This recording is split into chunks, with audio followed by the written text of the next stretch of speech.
다시 이 은유의 시학 29번째, 이 은유와 환유, 네 번째 얘기가 되겠습니다. 자, 시와 그 산문의 결정적인 변별성이 뭐냐? 시의 문장은 그 은유적으로 결합해가고 모든 산문은 환유적으로 결합한다.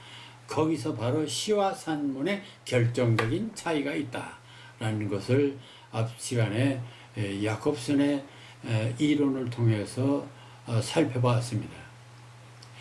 자, 그런데 그럼에도 불구하고 우리가 시 공부를 하고 시를 보다 보면은 바로 서사시란 말도 있고 또 산문시란 말도 있습니다.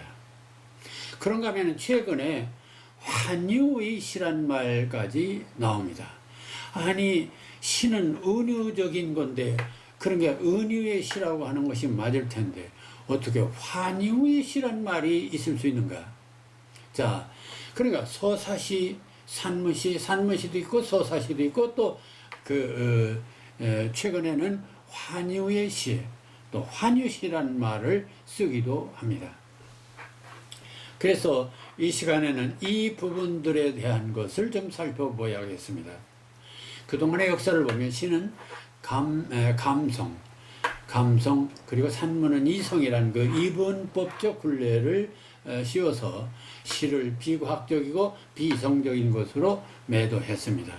그래서 이성을 중시하는 철학이나 또 시도 엄연히 언어인데 언어과학, 즉 언어학에서는 시나 문학을 학문적 대상으로 인정하지 않았습니다. 지금도 대학에 보면은 문과예요. 어학과 문학이 엄연히 분리되어 있습니다. 그리고 어학은 과학이고 문학은 지금도 비과학이라고 생각하는 것이 대부분입니다. 자, 그런데 시와 산문, 아니 문학과 어학, 감성과 이성, 다시 말해 상상과 현실이라는 이 완고한 이분법적 이데올로기, 이것이 바로 언어를 과학적으로 연구하는 언어학자 이 소시르나 야콥슨에 의해서 완전히 허물어지게 되었다는 것을 지금까지 계속 말씀드렸습니다. 이들은 시고 산문이고 철학이고 과학이고 가랑잎이고 모두가 다 기표와 기의를 가진 기호일 뿐이라는 것이고, 또 말이고 글이고 언어로 조직된 문장이라면 모든 문장은 은유적인 계열체의 축에서 적절하다고 판단되는 단어들을 선택하고 이를 인접성의 통합축으로 결합하는 것이라고 했습니다.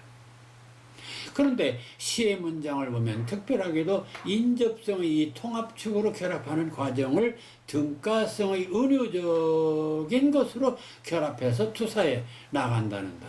자, 여기서 시와 산문의 근본적인 차이가 있다고 말했습니다.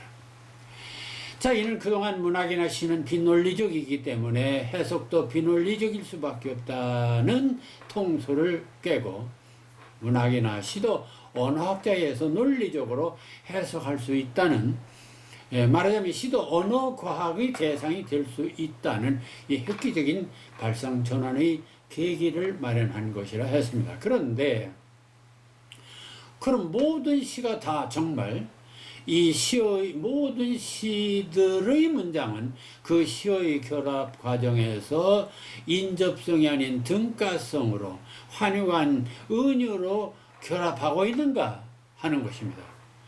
절대적으로 그런 것은 아닙니다.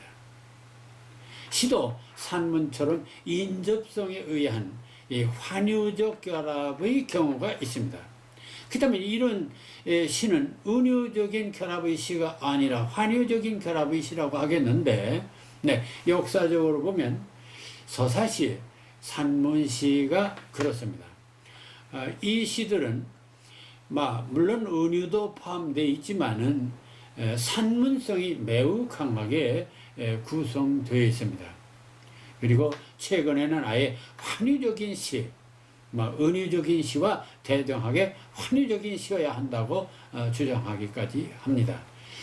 자, 여기서 우리는 잠깐 이 서사시, 그리고 산문시, 환유시, 이런 것들을 좀 구분해서 살펴봐야 되겠습니다. 자, 전통적으로 시의 주류는 서정시다. 그러나 서사시, 극시도 있었던 것입니다. 자, 이것을 과거에 시의 3대 장르라고 했습니다만은, 이 서정시라는 것은 자신의 마음, 감정을 드러내는 그런 시입니다. 그런데 이 감정을 보다 효과적으로 드러내기 위해서는 짧아야 된다. 반복적이어야 된다. 이게 바로 리듬이라는 것이고, 보다 감동적이기 위해서는 은유를 통해서 드러내야 된다. 그래서 시의 본질을 리듬과 메타포라고 얘기했습니다. 그래서 시라면은 압축성, 리듬성, 그리고 메타포, 이게 기본 조건으로 하는 것이 시의 문장입니다. 그런데 이런 그 시는 개인 감정만이 아니라, 예를 들어서 역사적인 사건, 어느 개인의 위대한 이야기, 이런 것들 산문으로 소설이나 시곡으로 쓸 수도 있지만, 이것을 또 시적인 어떤 형식으로 쓸 수가 없겠는가. 그래서 과거에는 어떤 영웅적인 이야기를 이 시의 기본 요소인 리듬을 살려서 길게 이야기로 쓴 경우가 있습니다. 이를 서사시라고 합니다. 서사시. 근데 서사라는 것은 어떤 사건을 서술하는 시, 그러니까 이야기가 있는 시죠. 어떤 주인공의 이야기가 있는 시입니다. 그럼 이야기가 있다면은 그게 산문인데 어떻게 시가 되느냐? 네, 시의 요소를 첨가시킨 것입니다. 그 시의 어떤 요소냐? 네, 예를 들어서 그 가장 외형적인 형식인 차수율이나 음수율이나 운율이나 이걸 살린 시입니다. 그러니까 형식상 운율을 살려서 쓴 이야기시다, 그런 것입니다. 그럼 역사적으로 보면은 그 가장 오래된 게 시메르의 길가메시라든지 호모의 일리아드 오디세이라든지 중세 베올프라든지 단테의 신곡이라든지, 한국에는 그 이규보의 동명왕, 그리고 김동완의 파행 김동완의 국경의 밤 등이 있습니다. 그리고 지금도 많은 사람들이 서사시를 쓰기도 합니다. 따라서 서사시에는 영웅적인 이야기, 스토리가 있습니다. 근데 스토리가 있는데 문제는 그 이야기를 시의 외형적인 형식인 행가리와 연가리 같은 리듬을 섞어서 쓴 시다, 그런 얘기입니다. 그러니까 그 내용은, 그 문장 구성은 산문인데 형식은 시적인 형식을 택하고 있다. 그 시의 이론에 포엠과 포에트리라는 말이 있습니다. 그래, 포엠은 그 시적인 거, 시다운 거, 그러니까 시적인 모습을 드러내는 데는 행만 바꾸어도 짤막짤막하게 행을 바꾸어서 하고 또 연을 나눈다든지 하면 일단 포엠이 됩니다. 시적인 형식을 갖추게 돼요. 근데 그 내용을 보니까 어떤 개인의 감정이나 은유를 최대한 살리는 것이 아니라 그 속에 주인공의 이야기를 그렇게 썼습니다. 형식을 갖춰서. 자, 이런 것이 바로 서사시다. 많은 서사시가 있습니다만은 최근에 그 강수의 그 서사시 대백제라는 작품을 하나 봤습니다. 이 작품을 보니까 이 문장이 이렇게 됐어요. 산자여, 이 내용은 대백제의 근초왕편이 됩니다. 32번에 대개 그 서사시 번호를 매깁니다. 32. 산자여 들으라. 봄이 와서 들의 산에 찔레꽃이 피고들랑 꽃향기가 그대들 가슴속으로 스며들어 가고들랑 줄바꿔서 부드러운 바람이 살랑살랑 그대들 얼굴을 오르만지고들랑 우리들 떠올려다오. 1000개의 목숨을 가진 사람들처럼 싸웠던 마지막 남은 한 호흡까지 칼을 놓지 않았던 동료를 위해 목숨을 버리고 오로지 하나의 영혼으로 수십만의 동료들과 하나 되었던 그런 얘기를 전해달라고 쓰고 있습니다. 그러니까 죽어가는 병사가 우리가 용감하게 살았다 하니 그러니 모두에게 우리들의 이야기를 전해달라는 그런 그 마지막 호소의 글입니다. 따라서 이것은 은유적인, 물론 여기서 은유적인 요소가 아마 도로 있기는 1000개의 목숨을 가진 사람들처럼 그런 그 비유도 있죠. 지구 같은 것들도 있죠. 그러나 전체적으로 보면은 이건 이야기 하나의 환유적인 구성입니다. 다만 핵만 갈랐을 뿐입니다. 자, 그 다음에 35번에는 이렇게 이어집니다. 이 왕궁은 백성들의 땅이요, 이 음식은 백성들의 피요, 이 옷은 백성들의 혼이요, 어느 것 하나 내 것이 없느니라. 잠시 백성들에게 빌려 쓰고 있는 것일 뿐 그들을 위해 무릎을 꿇으리라. 그들을 위해 고개를 숙으리라. 그들을 위해 목숨을 바치리라. 그들을 위해 무릎을 꿇으리라, 고개를 숙으리라, 목숨을 바치리라. 물론 은유적인 요소도 있지만 전체적으로는 하나의 자기가 하고 싶은 얘기를 서술적으로 전개하고 있습니다. 그러니까 리듬도 있고 그 은유도 있지만 전체적으로는 이야기 형식입니다. 자, 이런 것들을 우리는 소위 서사시다 이렇게 얘기를 할 수가 있습니다. 자, 그러니까 여기서 그 서사시의 특징은 그 강렬한 호소가 있고 행가리를 통한 리듬이 있고 이야기가 있다. 그러나 그 은유적으로 이렇게 연속적인 그런 그 결합의 관계는 아니고 그 이야기는 대부분 환유적으로 결합한다. 자, 그래서 이것은 그 외형적으로는 시 같은 형식을 취하지만 내용은 이야기 중심이다. 이런 것이 되겠습니다. 그럼 산문시는 또 어떤 거냐? 한편 그 과거의 문학의 또 2대 장르다 해서 2대 장르라면 문학의 2대 장르라면 이제 운문과 산문 이렇게 나누어서 얘기를 합니다. 운문은 운자, 운율이 있는, 다시 말하면 규칙적인 음성적 리듬을 가진 문장입니다.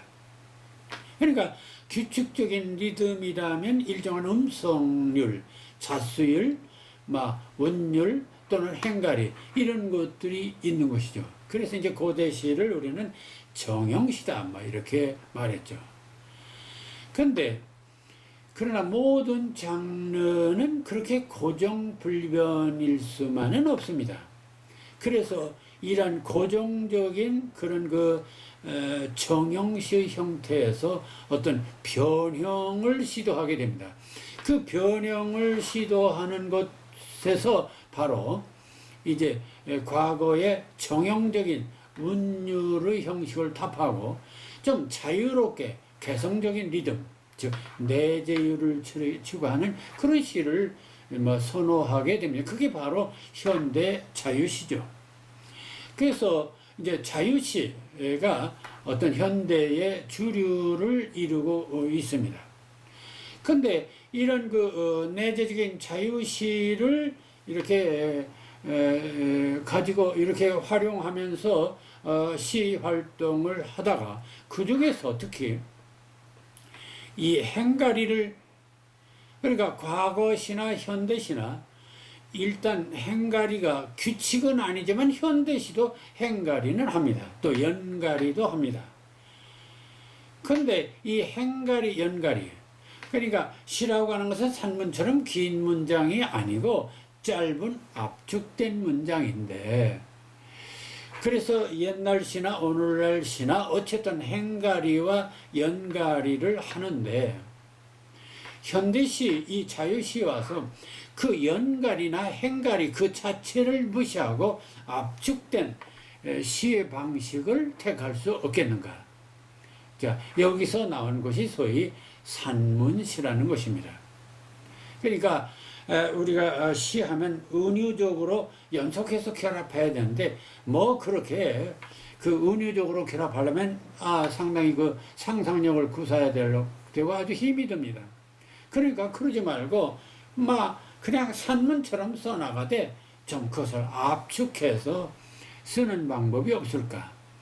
그래서 순수 소정시와 산문의 중간 형태로 일단 그 외형적인 행가리와 연가리를 무시하고 시를 써보자. 이렇게 해서 나온 것이 바로 산문시다라고 할 수 있습니다. 그래서 따라서 이 산문시는 행을 나누지 않는 산문 형식의 시예요. 참, 행을 나누지 않는 산문 형식의 시다. 그럼 행을 나누지 않으면 산문이지 어떻게 그게 시냐 하는 얘기입니다. 그것은 바로 비록 행을 나누지는 않았지만 그래도 일정한 거기에 리듬도 있고 또 은유적 요소도 있고 그래서 리듬의 단어를 행이나 연에 두지 않고 한 문장 전체에 둔다든지 이런 것입니다. 자, 시는 기본적으로 감성을 강하게 드러내기 위해서는 반복적인 리듬과 행가리를 하는 것이 원칙입니다. 그런데 산문시는 그런 그 절박한 또는 강력한 어떤 감정의 표출을 위해서 행가리를 하고 또 연가리를 하고 반복적인 리듬을 사용하는데 그보다는 좀 느슨하게 감정 표출을 좀 느슨하게 해보자. 그게 바로 산문 형식으로 표현하는 그 느슨한 형식의 문장. 그래서 행가리와 연가리를 배제하고 오직 그 속에 은유라든지 리듬적인 요소가 있기는 있지만 순수 소정시처럼 이렇게 아주 짜임새 있는 것이 아니라 좀 느슨한 형식이 됩니다. 이 산문시를 개척한 보들레르가 이런 말을 했습니다. 그가 이 파리울이라는 그런 산문시의 서문에서 산문시의 특징에 관해서 율동과 아분이 없지만 음악적이며 영혼의 서정적 억양과 환상의 파도와 의식의 도약에 적합한 유연성과 융통성을 겸비한 시적 산문이다. 그 앞에 환상의 파도와 의식의 도약 이런 말은 좀 복잡하고요. 그보다는 유연성과 융통성을 겸비한 시적 산문의 기적이다. 유연성과 융통성을 겸비한 시적 산문이다. 이 말이 상당히 와 닿는 표현이라고 볼 수 있습니다. 자, 그러나 산문시와 일반 서정시의 결정적인 차이는 역시 선택된 시어들이 은유적으로 결합하는가, 환유적으로 결합하는가에서 산문시는 야콥슨의 지적처럼 산문의 특징인 이 환유적인 결합에 비중을 두고요. 순수 서정시는 오히려 은유적인 결합에 더 비중을 둔다는 데 차이가 있습니다. 그리고 그 내용도 그렇기 때문에 이 산문시는 어떤 단일한 어떤 대상에 대한 진동, 댄싱의 형식이 아니라 역시 출발과 결말이 있는 그 산문의 요소를 갖추고 있다는 데 특징이 있습니다. 서정주의 상리과원이라는 시 중에 산문시가 하나 있습니다. 많이 썼지만은 그 중에 하나를 골라봤습니다. 서정주의 이 상리과는 과수원, 꽃이 만발한 과수원의 풍경을 기록하고 있습니다. 꽃밭은 그 향기만으로 벌진데 한강수나 낙동강 하류와 같은 융흉한 흐름이다. 내 꽃밭을 한강, 낙동강 하류와 비교를 했습니다. 그러나 그 낱낱의 얼굴들로 볼진대 낱낱의 얼굴 내 은유적인 요소가 있습니다. 우리 조카 딸년들이나 그 조카 딸년들의 친구들의 웃음판과도 같은 굉장히 즐거운 웃음판이다. 내 조카 딸년 웃음판 이런 것들도 뭐 은유적인 요소도 띄고 있습니다. 그렇지만 전체적으로는 이 꽃밭의 풍경을 설명하고 있는 것입니다. 세상에 이렇게도 타고난 기쁨을 찬란히 터뜨리는 몸뚱아리들이 또 어디 있는가? 더구나 서양에서 건너온 배나무 위에 어떤 것들은 머리나 가슴팩이뿐만 아니라 배와 허리, 다리, 발꿈치까지에도 이쁜 꽃송이들을 달았다. 여기서 머리나 가슴팩이나 이런 것들은 일종의 은유적인 것이라 하겠지만 결론은 이쁜 꽃송이들을 달았다 하는 것은 환유죠. 그 다음에 맷새, 참새, 떼까치, 꾀꼬리 또는 새끼들이 조속으로 이 많은 기쁨을 대신 읊조리고 수만 마리의 꿀벌들이 왼종을 북치고 장구치고 마지꾼 울리는 소리를 하고 그래도 모자란 놈은 더러 그 속에서 묻혀 자기도 하는 것은 참으로 당연한 일이다 해서 그 꽃밭 속에 여러 가지 다양한 풍경들을 환유적으로 이렇게 그리면서 또 은유적인 요소도 있고 또 이렇게 소위 리듬도 이렇게 살리면서 문장을 쓰고 있습니다. 그리고 근본적인 것은 외형적으로 행가리가 없다는 것입니다. 최근에 이 산문시로 상당히 좋은 경지를 이루고 있는 것이 이 정진규 시인의 그 산문시들입니다.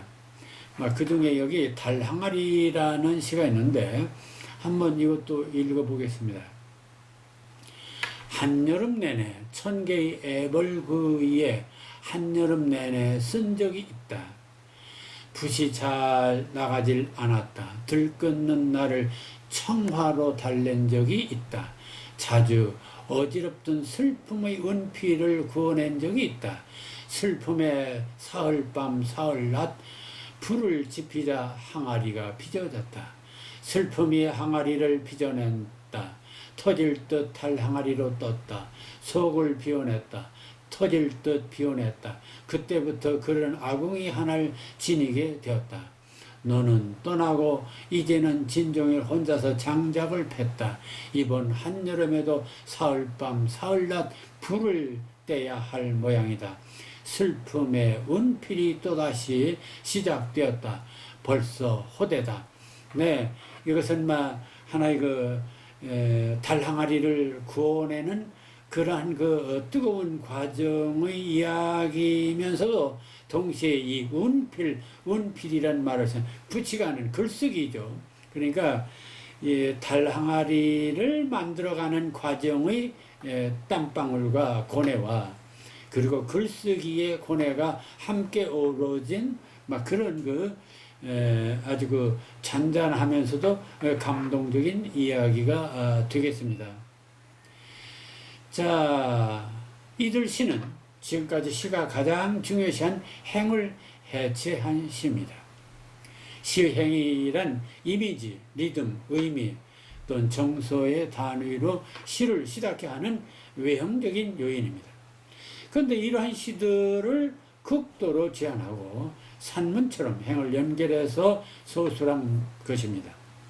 자, 이러한 시는 형태상으로 볼 때는 산문이고 내용으로 볼 때는 상당히 상상적이고 정서적이어서 행가리를 취하고는 내재적인 리듬이나 은유적인 요소가 상당히 담고 있습니다. 자, 이런 시를 우리는 산문시라고 얘기를 하고 있습니다. 그러니까 이 서사시는 그 속에 이야기를 담은 것이지만 행가리를 했다는 외형상의 그런 특징을 가지고 있고, 산문시는 산문의 형태지만 내면 속에 상당히 시적인 요소를 많이 담고 있는 그런 시적인 산문이다. 뭐 이렇게 말할 수 있겠습니다. 자, 그래서 우리가 그 시를 형태상으로 구분할 때 정형시, 자유시, 산문시란 말을 하고 있습니다만, 이는 시의 행과 연을 일정한 규칙에 구속시킬 것인가, 시인의 자유로운 개성에 맡길 것인가, 아니면 행과 연마저 포기할 것인가의 문제가 됩니다. 시의 생명을 리듬과 메타포라고 할 때 서정시만은 못하지만 이들 기능을 좀 포함하면서도 산문적인 서술을 하는 것, 이것이 바로 산문시의 요건이 아닌가, 이렇게 봅니다.